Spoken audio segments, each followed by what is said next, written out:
Hey everyone! So today is the day that my Canon 35mm 1.4 Mark I is going to be retired because I am getting the Mark II version, which I'm really excited about. So this lens is going to become a backup lens. So as you can see, my 35mm Mark I has seen better days. It's really being held together by pure hope at this point.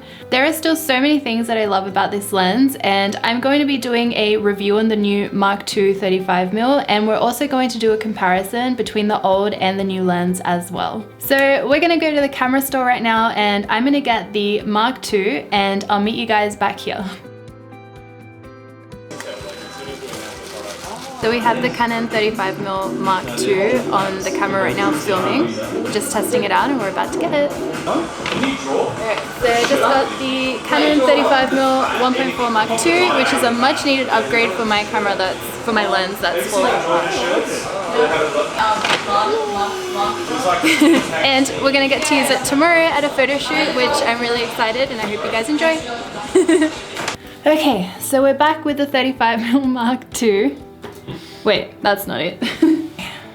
This is the new 35mm Mark II, and I just want to give you guys a first impression. I opened it at the shop quickly, but I wanted to open it up with you guys. It comes with a little lens pouch thing, some manual stuff. How do you take that out? There we go. Lens hood, 35mm itself. Yay! First thing that I'm noticing about the Mark II is that it looks a bit bigger than the Mark I, and it does seem to be a fair amount taller, and it is a little bit heavier as well. It also looks so clean and shiny compared to my Mark I. Another thing I'm noticing is that the Mark II seems to be made out of different material than the Mark I. It kind of seems like the Mark I has a bit of a better body build, but I guess only time will tell, and we'll see how long the Mark II lasts and if it will last as long as the Mark I. Something else is that the auto to manual focus switch cannot come off like it did on the Mark I. As I mentioned before, I guess because of the years of use, my sweaty hands, shooting in the rain, shooting in hot and cold temperatures, the switch glue must have just let go and the whole auto to manual focus switch fell off, and it left a giant hole in my camera with two cables sticking out to the switch. So I had to place it back on and lecky tape up my camera to make sure that it was still water sealed and that I could still use it. So it doesn't look like that will be happening on the Mark II, which is great. So what's improved in the Mark II? So apparently the Mark II is supposed to be faster and have more accurate focus. The images are supposed to be sharper from corner to corner, and apparently they've improved the chromatic aberration as well compared to the Mark I.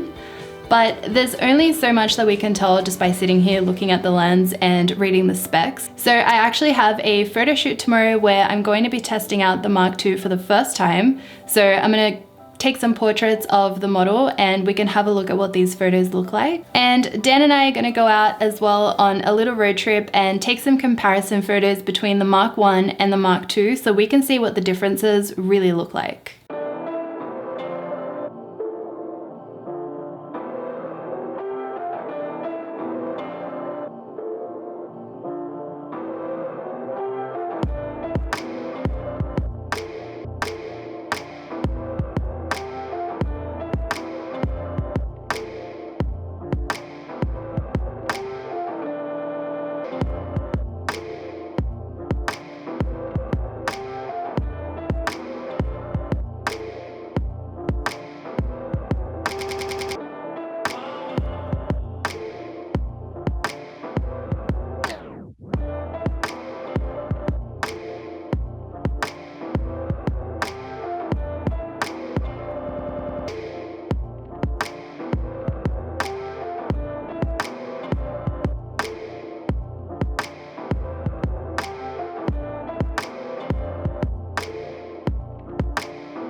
Stay still.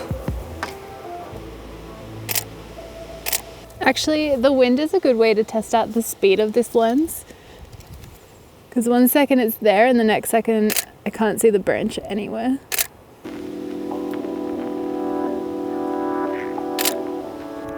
Let's get like a really close up.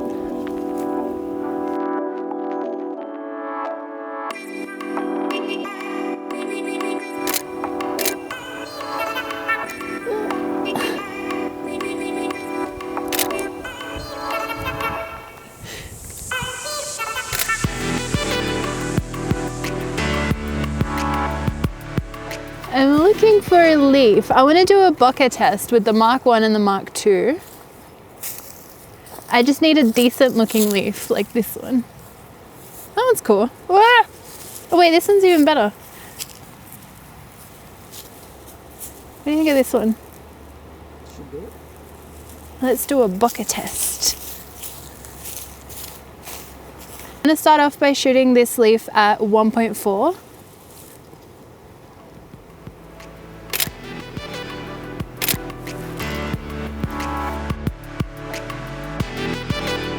Cool, and then I'm going to bump up my aperture to 2.8 and we'll do one more at f4. Perfect. And then we're going to do the same thing on the Mark I 35. I just have a leaf collection in my pocket now. So this is the first image that we took. At 1.4 it looks like the bokeh and the overall image is a lot sharper on the Mark II than on the Mark I. And the same goes for at 2.8. The bokeh is a little bit sharper on the Mark II. The Mark I bokeh, you can see it kind of just bleeds out quite a lot.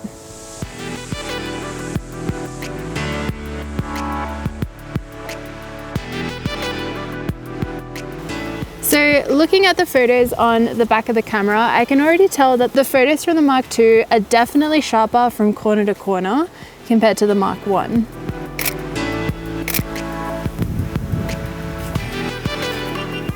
I like the sunlight here actually.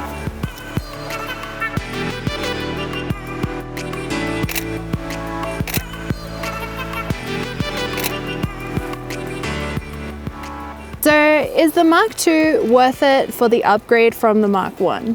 So I feel like the Mark I was already a really amazing lens to begin with. There wasn't that many things wrong with it, and to be honest, overall it was just a really, really good lens. So in the Mark II, they have improved a few things in it, but the price difference between the two lenses is pretty big. So, you know, if money is not too much of a big deal, then I would say definitely go for the Mark II. I mean, why not? Or if you're like me and your Mark I is on its last legs, it might also be a worthy upgrade to the Mark II, because you may as well use something that's newer and has a few of the little issues that the Mark I had fixed up.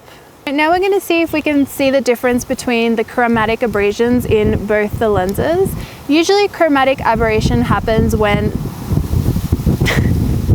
it's so windy, when you're shooting something that's backlit, and especially if you're shooting something that's backlit that is also a metal object. So I'm going to take some photos of Dan holding his camera, and we're going to see if we can make that come out and see if that doesn't come out in the Mark II.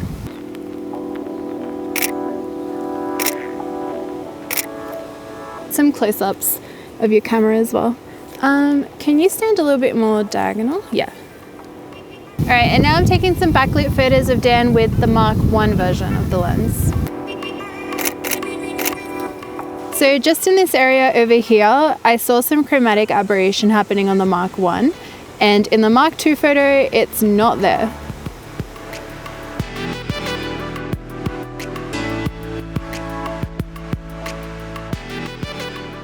So overall, I'm really happy with the Mark II's performance. I love the corner-to-corner sharpness of the images. It's something that you don't know that you need until you have it. And looking back on the images of the Mark I, they do look quite soft compared to the Mark II. In saying that, the Mark I is still tack sharp where the focus point is. It's just that the Mark II has sharper bokeh in the background as well. It also looks like there is slightly less distortion in the Mark II lens. And there's also the bonus fact that chromatic aberration doesn't really happen in the Mark II photos either. However, for the price difference, I don't know if that's a big enough point to be able to spend, you know, an extra $800 or $600 for the Mark II lens, as there is a really simple way to get rid of chromatic aberration in Lightroom with just the click of a button.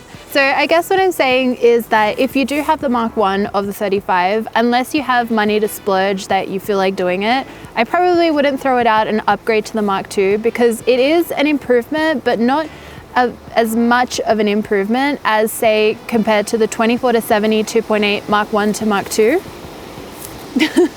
Or, for example, the 85mm 1.2 Mark I to Mark II version. It's not as much of an improvement as that. The 35mm Mark I was a really good lens, and the Mark II is also slightly better. So I'm going to be doing a comparison video of the 35mm Mark I versus Mark II really soon at a portrait fashion photo shoot. So please keep an eye out for that, because I'm really excited to test it out and really compare what the images look like to each other. I really hope that you guys enjoyed today's video. Please leave all your thoughts down below in the comments. I love hearing from you guys, and I'll see you all next time.